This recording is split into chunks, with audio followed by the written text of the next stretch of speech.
Everyone keeps telling you that being a deep thinker is a gift. And it is. I'm not going to spend the next 8 minutes taking that away from you. But nobody tells you the other half of it. There's a quiet cost buried inside it. And the people who have it are usually the last ones to see it coming. So here's what I actually want to do. By the end of this, you're going to understand one specific thing about yourself. Why you can lie awake at night and solve your entire life, see the whole better version of it, feel completely sure, and then watch almost none of it survive the morning. There's a reason for that gap. It isn't laziness, and it isn't that you don't care. And by the end, I'm going to show you what it's been quietly costing you in the one place it actually matters. A small part of you already knows where this is going. You felt something tighten just now. That's the part I'm talking to. Let me start somewhere you'll recognize. You finish a conversation, you walk away, and before you've even reached the car, your brain has already started the replay. One sentence, the one you'd say differently. You're 3 streets from the house, and you're still standing in that room, fixing it. Most people let a conversation end when it ends. You keep it open in a tab that never quite closes. You know the other moment, too. Someone glances over and says, "You're quiet. You okay?" And you go, "Yeah, just tired." Meanwhile, the real answer is that you're 4 layers deep into something they said 20 minutes ago, and you haven't reached a verdict yet. You learned a long time ago that the honest answer doesn't fit in the room. So you shrink it down to a size other people can hold. And look, being this person is not nothing. You notice the thing nobody else notices. You hear the small lie sitting inside a polite answer.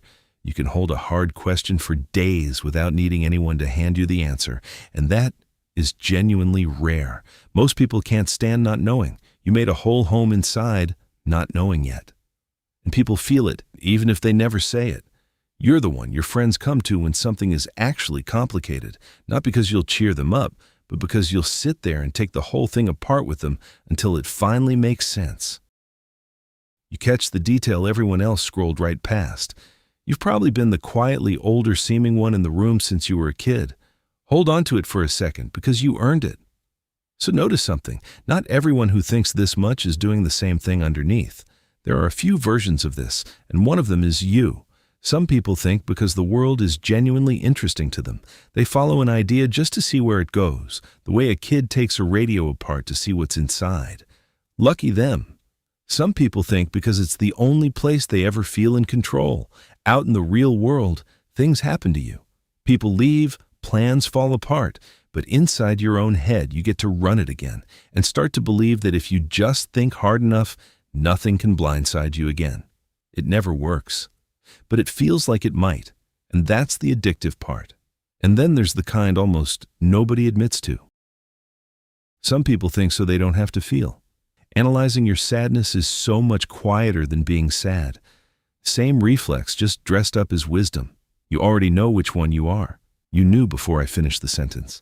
Whichever one you are, it handed you the same gift. You've been right early so many times it stopped surprising you. You saw the friend group drift before anyone said a word, the plan crack before anyone would admit it. You can tell when someone is lying, including when they're lying to themselves. You're hard to manipulate because you're already a few moves ahead of whoever's trying.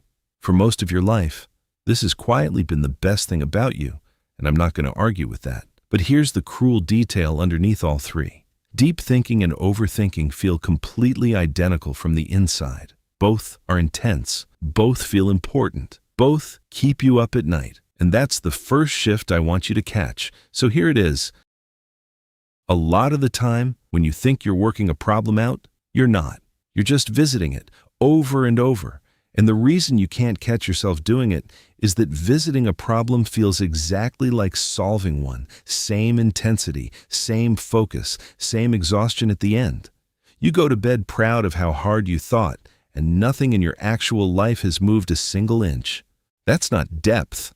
That's a treadmill with really good lighting. Sit with that one, because it quietly changes how you read everything else you do. You felt it without naming it, the night you reorganized your whole plan instead of doing the one small piece of it. The research so thorough that the start date kept politely sliding to next Monday. It looked like preparation. It was a very intelligent way of not beginning. That's the first one. Here's the second, and it's quieter. There's a reason you keep climbing back onto that treadmill, and it's not flattering, so I'll just say it. There's a quiet pride underneath all of this.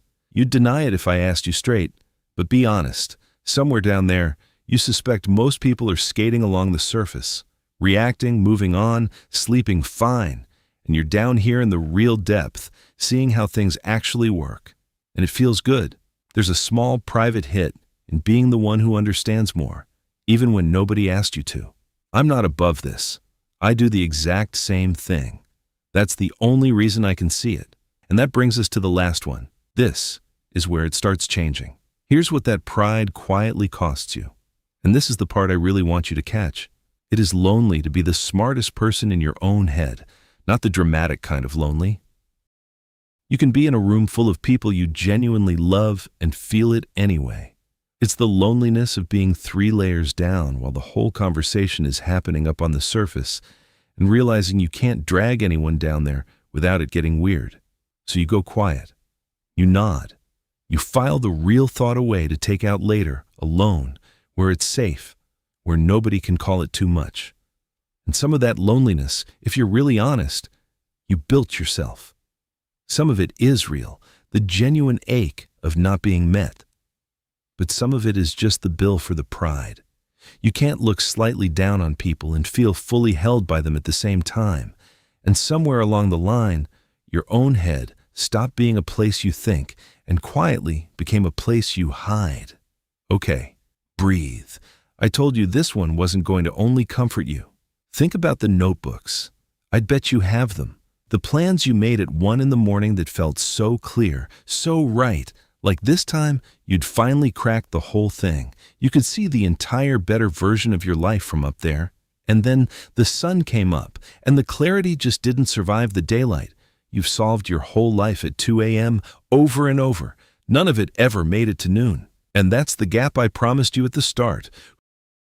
Who you are at night inside your own head, and who actually shows up the next morning. You felt that one land, didn't you? So, what do you do with all of this? And no, I'm not going to hand you 3 clean steps and a bow, because a brain like yours would tear that apart in about 4 seconds. You'd analyze the ending instead of feeling it. I'll just leave you with the one thing I actually believe. Thinking was never your problem. The problem is that the place you go to hide got so comfortable, you stopped noticing you were the only one ever allowed inside. And that's the quiet cost I promised you at the start.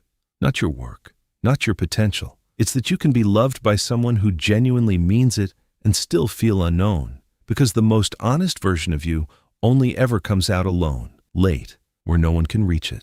Everyone around you has been talking to the translated version this whole time. The door was never locked from the outside. You're allowed to let one person in there with you, not to fix it. Just so you're not the only one who has ever seen the inside. And I already know exactly what you're going to do with everything I just said. You're going to think about it.